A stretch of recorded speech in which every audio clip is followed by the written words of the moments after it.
আসসালামু আলাইকুম ওয়া রাহমাতুল্লাহি ওয়া বারাকাতুহু। সবাইকে পবিত্র জুমাবারের শুভেচ্ছা।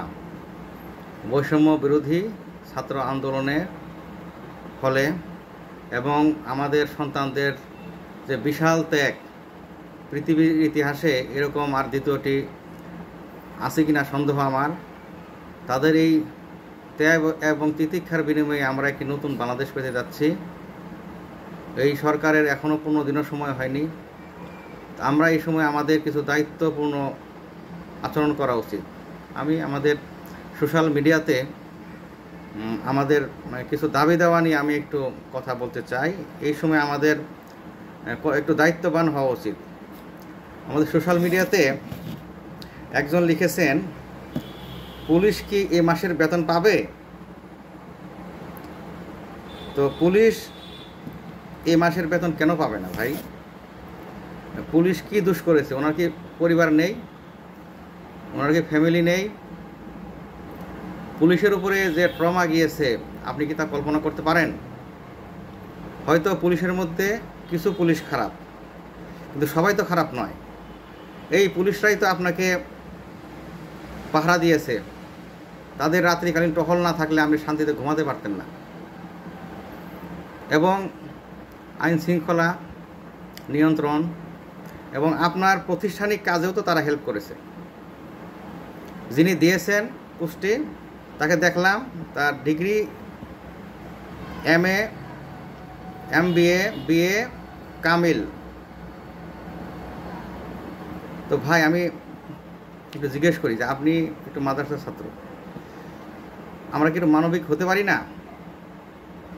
যে ব্যক্তি কোনো মানুষের প্রতি রহমশীল হয় না, আল্লাহ তার প্রতি রহমশীল হন না। আসুন আমরা একটু মানবিক হই। এরপরে একজন লিখেছেন যে এই মাসের পুলিশ যে ডিউটি করেনি, সারমর্ম এটি, তার বেতন এটি ছাত্রদের দিয়ে দেওয়া হোক। ভাই, পুলিশের বেতন কেটে ছাত্রদেরকে কেন দিতে হবে? আমরা এখন যা দেখছি, হাজার হাজার কোটি টাকা পাচার হচ্ছে, বা এখনও দেশে যে টাকা পয়সা আছে, সেদিন দেখলাম যে একজনের বাড়িতে 6 কোটি টাকা পাওয়া গেল। তাদের থেকে টাকাটা নিয়ে কি দেওয়া যায় না? আচ্ছা, যে কয়দিন আপনার সাধারণ ছুটি ছিল সেই কয়দিন আপনিও তো অফিস করেননি, আমিও তো অফিস করিনি, আমরা কি বেতন নেইনি? তাহলে আমরা কিভাবে বলতে পারি? আসুন আমরা একটু দায়িত্বশীল হই। আমরা যে কথা বলবো, আমাদের ফেসবুকের কথাগুলি কিন্তু আমরা বাস্তবের কথা। আমি একজনকে আহ্বান জানাচ্ছি, আমার দূরের একজনকে আমি তাকে কথা বলছি। পবিত্র কোরআনে আল্লাহ তাআলা সূরা কাফ এর 18 নম্বর আয়াতে বলেছেন, মা ইয়ালফিজু মিন কাউলিন ইল্লা লাদাইহি রাকিবুন আতীদ।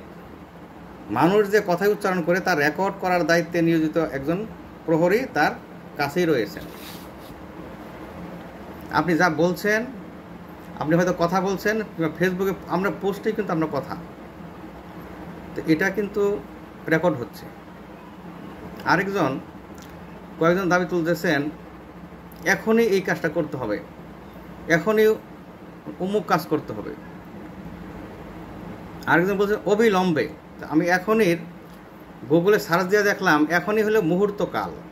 এই মুহূর্তকাল হলো একটা পলক ফেলার সময়, যার ব্যাপ্তি মাত্র 24 সেকেন্ড। আপনি 24 সেকেন্ডে একজনকে কাজ করতে বলতেছেন। যাদের দায়িত্ব গ্রহণের মেয়াদ এখনও 15 দিনও হয়নি, যাদের এখন অনেক কাজে ব্যস্ততা, আপনি তাদেরকে বলছেন এখনই করতে হবে, অবিলম্বে করতে হবে। ও আরেকটা অবিলম্বে শব্দের অর্থ আমি দেখলাম যে হলো ইনস্ট্যান্টলি, ইমিডিয়েটলি, তাৎক্ষণিক, অনেকটা এই মুহূর্তের কাছাকাছি। আমরা যা বলছি তা আমরা কি জেনে বুঝে বলছি, না আমাদের সামনে আসছে আমরা শেয়ার করে দিচ্ছি? আপনাকে কিন্তু এই কথার আপনাকে হিসাব হবে। পবিত্র কোরআনের সূরা বাকারার 286 নম্বর আয়াতে আল্লাহ তাআলা বলেছেন, লা ইউকাল্লিফুল্লাহু নাফসান ইল্লা উসআহা। আল্লাহ তাআলা কাউকেই তার সাধ্যের অতিরিক্ত দায়িত্ব চাপান না। তাহলে আপনি একজনকে এখনই বলতেছেন, অবিলম্বে বলতেছেন, আপনাকে আপনার ম্যানেজমেন্ট বা আপনার কর্তৃপক্ষ কোন কাজটা এখনই এই মুহূর্তে করতে বলেছে আমাকে দেখাতে পারবেন? আপনাকে তো ম্যানেজমেন্ট বলেনি। আমরা কেন বলছি? হাদিসে এসেছে, লা ইউমিনু আহাদুকুম হাত্তা ইউহিব্বু লি আখিহি মা ইউহিব্বু লি নাফসিহি। তোমাদের কেউই ততক্ষণ পর্যন্ত মুমিন হইতে পারবে না যতক্ষণ পর্যন্ত সে নিজের জন্য যা ভালোবাসে অপরের জন্য তাই ভালো না বাসবে। আপনি আচ্ছা, আমি একটা কথা বলি। এখন উপদেষ্টা অনেক ব্যস্ত রয়েছেন, এই যে দাবি দেওয়া তুলছেন, এটা উপদেষ্টা এখন দেখলেন যে এই দাবি দেওয়া বাস্তবায়নের এই মুহূর্তে বাংলাদেশে কেউ নেই। আপনাকে 24 সেকেন্ডে আপনাকে এই দাবি দেওয়াগুলো বাস্তবায়ন করতে হবে। আমরা দিতে চাই, আপনি কি নেবেন? তাহলে আপনি কাকে বলছেন? আপনি নিজে নিচ্ছেন না কেন এই দায়িত্ব পালন? আর আপনার দাবি তুলছেন, এই দাবির বিষয় কি আপনি জানেন? এই যে এই দাবিটা কার কাছে করতে হবে, এই দাবির করার প্রসেসটা কি? আপনি এই ফেসবুকে সস্তা পোস্ট না দিয়ে আপনি কিছু লিখেন, আপনার দাবি দেওয়াগুলি কোথায় করতে হবে। আপনি দাবি দেওয়াকে করার জন্য অবশ্যই আপনাকে সময় দিতে হবে। আপনি এখনই কাকে বলতে পারেন, এখনই শব্দটা বলতে পারেন যে এমন এক ব্যক্তি যিনি এই মুহূর্তে তার পদে থাকলে আরও বেশি ক্ষতির সম্ভাবনা রয়েছে। যেমন ধরেন, যিনি বলছেন যে মানুষ এগুলো ভুলে যাবে, আপনি আসুন তাকে বলতে পারেন এখনই, আপনি তার ক্ষেত্রে এখনই শব্দটা প্রয়োগ হবে। আমি এক্ষেত্রে জাহাঙ্গীরনগর বিশ্ববিদ্যালয়ের মানুষ ভুলে যাবে, কি ভুলে যাবে, গোলাম রব্বানী স্যারের ভিডিওটি দেখার জন্য অনুরোধ করছি। আমি তাকে ঘৃণা করি যে শিক্ষক, যে বুদ্ধিজীবী, দলীয় কেরানি প্রকাশ্য পথে এই হত্যার প্রতিশোধ চায় না। আমি তাকে ঘৃণা করি। এই মৃত্যু উপত্যকা আমার দেশ না, এই জল্লাদের উল্লাস মঞ্চ আমার দেশ না, এই বিস্তীর্ণ শ্মশান আমার দেশ না, এই রক্ত স্নাত কসাইখানা আমার দেশ না। আপনি তাকে একটু বলুন যে মানুষ কি ভুলে যাবে? মানুষ কি ভুলে যাবে সেই আরমার জান থেকে লাস্ট ফেলে দেওয়ার বিষয়টি? কালকে একটা ভিডিও দেখলাম, ভিডিও দেখে কান্না চলে আসলো। একটা ছেলে একজন পুলিশের পিছনে লুকিয়েছে, তাকে 24 সেকেন্ড, মানে তাকে আরেকজন গুলি করে দিল সাথে সাথে এসে, এবং আহা করতেছে 24 সেকেন্ড। আপনি 24 সেকেন্ড সার্চ দিয়ে ভিডিওটি দেখবেন, তাহলে বুঝতে পারবেন। আমি তাকে জিজ্ঞেস করতে চাই, মানুষ কি এগুলো ভুলে যাবে? এই ব্যাংক দখলের কাহিনী, হাজার হাজার কোটি টাকা হচ্ছে, মানুষ ভুলে যাবে? আপনি ভুলতে পারেন যে মাহমুদুর রহমান পত্রিকা সত্য কথা বলার জন্য পত্রিকা বন্ধ হয়ে গেছিল। আপনাদের কি মনে আছে? কুষ্টিয়া তাকে বিভিন্ন দেশের বিভিন্ন আদালতে হয়রানির জন্য তার বিরুদ্ধে মামলা করা হয়েছিল। কুষ্টিয়ার আদালতে একটি মামলা হাজিরা থেকে ফেরার সময় তার বিরুদ্ধে হামলা হয়েছিল, তিনি রক্তাক্ত হয়েছিলেন। যারা বিদেশ থেকে এই সরকারের বিরুদ্ধে নানা অপকর্ম তুলে ধরেছে, তারা দেশে আসতে পারেনি। আমি এমন একজনের কথা জানি যার বিদেশে কথা বলার কারণে তার বোনকে গ্রেফতার করা হয়েছে, তার একটি ছোট বাচ্চা ছিল। সেই বোনের অপরাধ কি? যদি যিনি কথা বলেছেন তার তো অপরাধ, বোনের তো কোনো অপরাধ ছিল না, তাহলে বোনকে কেন অ্যারেস্ট করা হলো এবং তার বাচ্চাকে আলাদা রেখে, দুধের বাচ্চা, এগুলা কি মানুষ ভুলে যাবে? মানুষ এগুলো ভুলবে না। আসুন আরেকটা দাবি দেওয়ার কথা দেখি। আসুন একটা আন্দোলন করি, এখন থেকে ঘুষ চাইলেই ঘুষি। একজন লিখছেন আন্দোলন না আন্দোলন, মানে এই বাংলাটাও উনি সঠিকভাবে লিখেননি, উনি শেয়ার করে দিয়েছেন। আচ্ছা ভাই, আমি আপনাকে জিজ্ঞেস করি, আপনি এই পর্যন্ত এর আগে এই যে ছাত্ররা জীবন দিয়েছে, তো এর আগে আপনি এই কেন কাউকে, আপনি কয়জনকে ঘুষি দিয়েছেন বা কেন দেননি? আবার বলছে সামাজিক আন্দোলন, সমাজ কি মানে, সমাজ মানে কি? আপনি আমরা ঘরে বসে আপনি পোস্ট দিলেন, তা আপনি আপনার সমাজে যান, আপনি সমাজের লোকজনকে সচেতন করুন, তাদেরকে নিয়ে বসুন যে হ্যাঁ এই যে দেখুন আমি একটা পোস্ট দিয়েছিলাম, আমি এই নিজের সমাজের সবাইকে ডাকছি, এই বিষয়টা আমি নিজের দায়িত্ব নিচ্ছি। আপনি একটা উদাহরণ তৈরি করুন। Example is better then precise. আপনার উপদেশের চেয়ে কিন্তু উদাহরণ ভালো। আর ঘুষ চাইলে ঘুষই দিতে হবে কেন ভাই? আপনি তাকে বোঝান, আপনি তার সাথে কথা বলুন। আচ্ছা, আরেকটা জিনিস, যে একটা ঘুষ চাইলে ঘুষি দিতে বললেন আপনি। আচ্ছা, আপনি পোস্টটা দেখে একজন গিয়ে ঘুষি সত্যি দিয়ে দিল, আল্লাহ না করুক সে বড় ধরনের আহত হলো কিংবা মারা গেল, এই দায় কে নিবে? আপনি নেবেন? আপনি তো উস্কানিদাতা হিসেবে চিহ্নিত হবেন, কারণ আপনি তো বলেছেন ঘুষ চাইলে ঘুষি দিতে হবে। আর যদি সিম্বলিক বলেন প্রতীকী অর্থে, সেটাও বলে দিতে হবে যে প্রতীকী। আসুন আমরা আসলে দায়িত্বশীল হই। আরেকজন ভাই এই পোস্ট শেয়ার করেছেন, তো উনি যে মতের তার বিপরীত পক্ষের একটি পোস্ট শেয়ার করেছেন। আমি বুঝলাম এখানে যে আন্দোলন হচ্ছে, আন্দোলন শব্দ মানে স্লোগান হচ্ছে রক্তে আগুন জেগে সেরে জেগেছে, লেগে সেরে লেগেছে, রক্তে আগুন লেগেছে। এই পোস্ট দেখে উনি, এই পোস্টটা কাদের এটা আর উনি মানে দেখার সময় পাননি ওরা। যাই হোক, উনি পোস্ট দিয়ে ফেলছেন, কিন্তু ওনার তা আমরা আসলে একটু সচেতন হই, আমরা দায়িত্বশীল হই, দায়িত্বশীল আচরণ করি, তাহলে আমাদের অথবা আমরা চুপ থাকি। হাদিসে এসেছে যে মানকানা ইউমিন বিল্লাহি ওয়াল আখির ফালিয়াকুল খাইরান আও লিয়াসমুত, যে ব্যক্তি আল্লাহ এবং আখিরাতের উপর ঈমান রাখে সে যেন উত্তম কথা বলে অথবা চুপ থাকে। আবার অনেকেই নানাবিধ দাবি দেওয়া, এইটা করতে হবে, ওই অমুককে দুদকের তালিকা দিতে হবে, সম্পদের হিসাব দিতে হবে, সবই আজই করতে হবে, সব আজ, আর সময় নেই। ওনারা মাত্র 15 দিন, আপনি এসব দাবি দেওয়া করে আপনি কি আসলে তাদেরকে বেকায়দায় ফেলছেন না? এই যে আপনি দাবি দেওয়ার পোস্টে শেয়ার হচ্ছে, তারা যদি বেঁকে বসে। আমাদের প্রধান উপদেষ্টা বলেছেন যে আমাদের এই সিস্টেমটা পচে গেছে, এখানে আমি যে 90% ধরি বা 95%, আপনিও ভালো জানেন। তাহলে আপনি এখন সবাইকে আপনি এই রাষ্ট্রটা চলবে কিভাবে?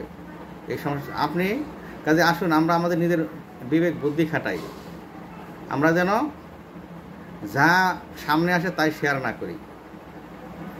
আরেকটি বিষয় আমি বলেছিলাম যে আসলে জুলুমের পরিণতি আপনারা দেখেছেন, এই জালিমকে সহায়তা করা কিংবা জালিমদের পরিণাম কি, এই সম্বন্ধে আমি দু একটা কথা বলে শেষ করব।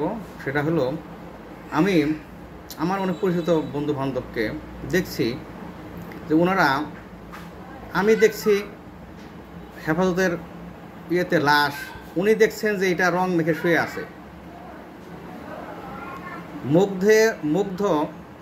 মুগ্ধ মারা গিয়েছে। আরেকজন বলছেন আমার বাংলাদেশ জ্বলছে, মুগ্ধ তুমি কোথায়, পানি নিয়ে এসো, আমার বাংলাদেশ জ্বলছে।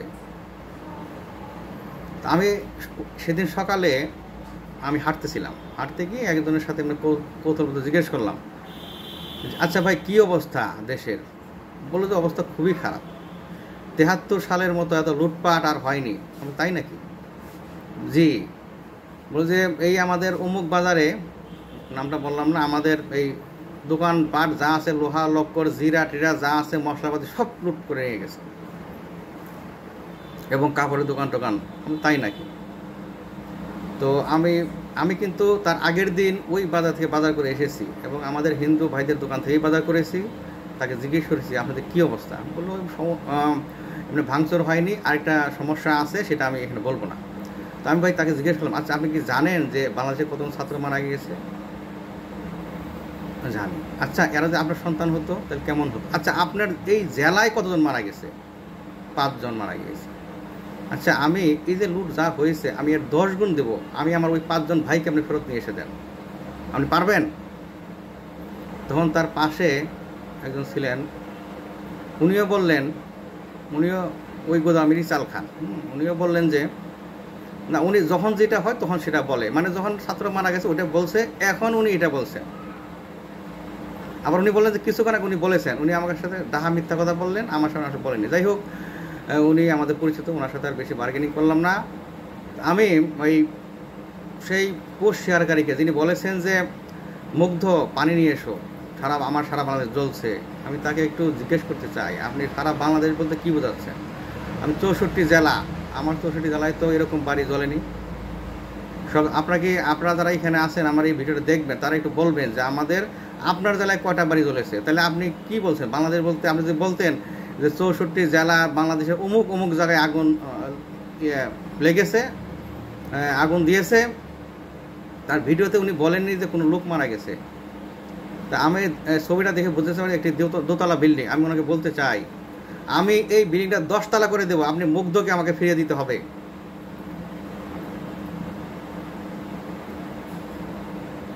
আপনি কি মুগ্ধকে ফিরিয়ে দিতে পারবেন? আমি এই দ্বিগুণ সম্পদ দেবো, কিংবা আমি ওই বিল্ডিংটা 5 তলা করে দেবো, 10 তলা করে দেবো, আপনি পারবেন?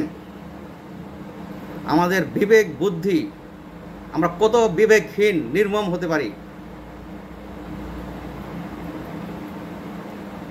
আমি তখন চিন্তা করলাম আসলে কেন ওনারা, আমি চিন্তায় পড়ে গেলাম। আমি দেখছি একরকম, ওনারা দেখছি একরকম, এর কারণটা কি? তখন আমি পবিত্র কোরআনের সূরা বাকারার একটি আয়াত আমি করলাম। এই আয়াতেই হলো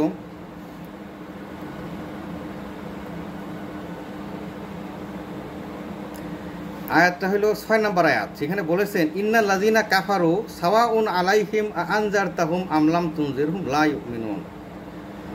নিশ্চয়ই যারা কুফরি করেছে তাদের ক্ষেত্রে এটা সমান, আপনি তাদেরকে ভয় দেখান আর নাই দেখান, তারা ঈমান আনবে না, বিশ্বাস গ্রহণ করবে না, বিশ্বাস আনবে না। কুফরি শব্দের কয়েকটি অর্থ আছে। এটা হলো কুফরি গোপন করা, ঢেকে রাখা।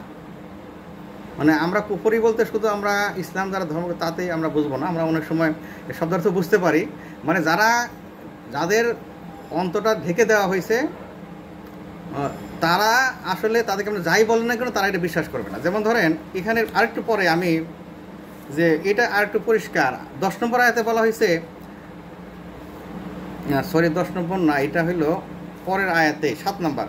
খাতামাল্লাহু আলা কুলুবিহিম ওয়া আলা সামিহিম ওয়া আলা আবসারিহিম গিশাওয়া ওয়া লাহুম আযাবুন আযীম।